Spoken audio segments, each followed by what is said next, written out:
सामयिक चर्चा के अंतर्गत आज आप सुनेंगे स्वच्छता ही सेवा पखवाड़े पर गोमती नदी के सफाई अभियान से जुड़े रिद्धि किशोर गौड़ से खास बातचीत। वार्ताकार हैं आकाशवाणी संवाददाता तनवीर फातिमा।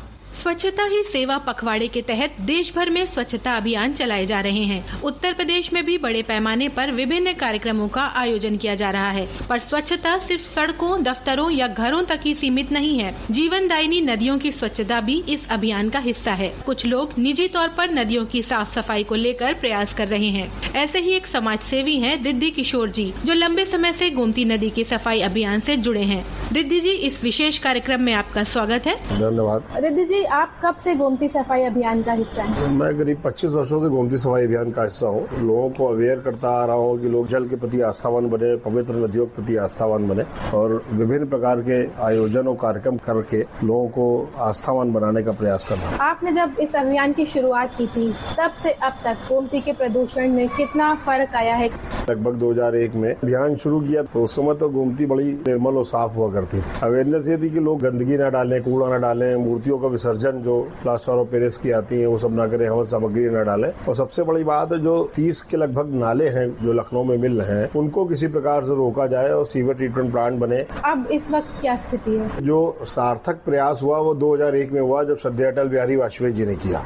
अटल बिहारी वाजपेयी जी को बड़ा लगाव था और श्रद्धेय लाल जी टंडन जी को, तो इन लोगों ने एक मिल करके एक योजना बनाई। 14 किलोमीटर की गोमती हम लोगों के शहर की है, लखनऊ में, ड्रेसिंग कराई जाए। स्वाति ड्रेजर आया था कलकत्ता से, वो 18 ट्रक में आया था और यहाँ असेंबल हुआ था। तो उसने ड्रेसिंग करी और नीचे से बालू निकल आई थी। सारा कचरा जो सिल्ट थी नालों की बैठी थी वो उन्होंने घाटों पर डाल दी थी। और विडम्बना ये हुई कि उसके बाद वो सिल्ट का ऑप्शन नहीं हो पाया, हटाई नहीं जा सकी और बारिश आ गई, तो बह करके फिर उसी में चली गई।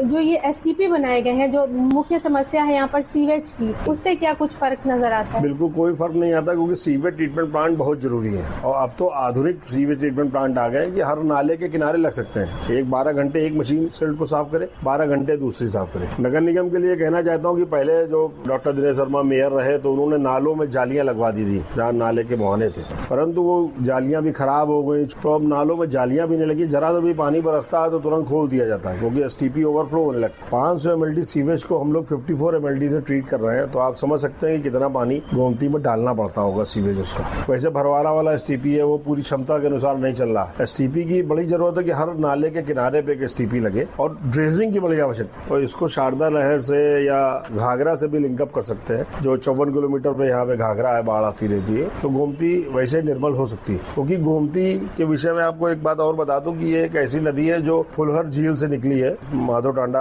पीलीभीत की जगह से। ये किसी पहाड़ से या ग्लेशियर से नहीं आ रही है और वहाँ से यहाँ तक करीब 8 या 9 कुएं हैं जिनसे इसको स्रोत मिल रहा है। और 22 सहायक नदियां भी हैं गोमती की, छोटी छोटी, वो जो लगभग खत्म हो गई। जैसे कुकराइल पहले नदी हुआ करती, आज वो नाला हो गई है। तो इन सब चीजों के ऊपर ईमानदारी से और धरातल पे काम नहीं होता, इसी वजह से गोमती की आज स्थिति दयनीय है। कुकराइल की आपने बात करी, अभी हाल ही में मुख्यमंत्री ने दोबारा से जिंदा करने की बात कही है, उसको लेकर तमाम तरह का अभियान भी चल रहे हैं, तो उससे आपको क्या लगता है? क्या बड़ा अच्छा प्रयास है। जैसे कुकराइल की नदी को पुनः जीवित करने के लिए आदरणीय मुख्यमंत्री जी ने प्रयास किया है, उसी तरीके से जो 22 सहायक और नदियां हैं छोटी छोटी, उनको भी साफ करके, और कि एक नदी में बाढ़ आ रही है, दूसरी में सूखा है, अगर हम उसको किसी तरह नहर के माध्यम से या पाइप के माध्यम से बड़े बड़े उनको लिंकअप कर दिया जाए तो उधर की बाढ़ कम हो जाएगी, उधर का सूखा खत्म हो जाएगा। आपका जो ऑर्गेनाइजेशन है अभी वर्तमान में क्या कुछ कर रहा है? हम लोग हर संडे प्रयास करते हैं सफाई का, लगातार करते चले आ रहे हैं। मैंने मूर्ति बैंक की भी पहले लखनऊ में स्थापना करी, जो हम लोग गणेश, लक्ष्मी और इन सबकी मूर्तियों की पूजा होती है, लोग जाके गोमती में डाल देते थे, पीओपी की होती है, नहीं गलती है। उसके लिए मैंने मूर्ति बैंक की स्थापना करी। लाखों की संख्या में हम लोग गंगा स्नान के समय मूर्तियां एकत्र करते हैं, उनका भूमि विसर्जन कराते हैं। और प्रत्येक संडे हम लोग जो भी जलकुंभी है, गंदगी है, घाटों के किनारे, मैन पावर से जो काम हो सकता है वो हम लोग करने का प्रयास कर रहे हैं। गोमती की आरती शुरू कराने का यही उद्देश्य था कि गोमती की जो आरती करके जाए, दीपदान करे, तो वो उस जल संरक्षण से जुड़े और उसके प्रति आस्थावान बने कि हमें इसमें कूड़ा या पॉलिथीन नहीं डालनी। तो लोगों से यही अपेक्षा कि जल संरक्षण बहुत जरूरी है और पवित्र नदियों का संरक्षण होगा तभी मानव जीवन और सभ्यता आगे चल पाएगी, नहीं आने वाला समय लोगों के लिए बड़ा कष्टकारी है। हमसे बात करने के लिए आपका बहुत बहुत शुक्रिया। सामयिक चर्चा के अंतर्गत अभी आप सुन रहे थे स्वच्छता ही सेवा पखवाड़े पर गोमती नदी के सफाई अभियान से जुड़े रिद्धि किशोर गौड़ से खास बातचीत। वार्ताकार थीं आकाशवाणी संवाददाता तनवीर फातिमा।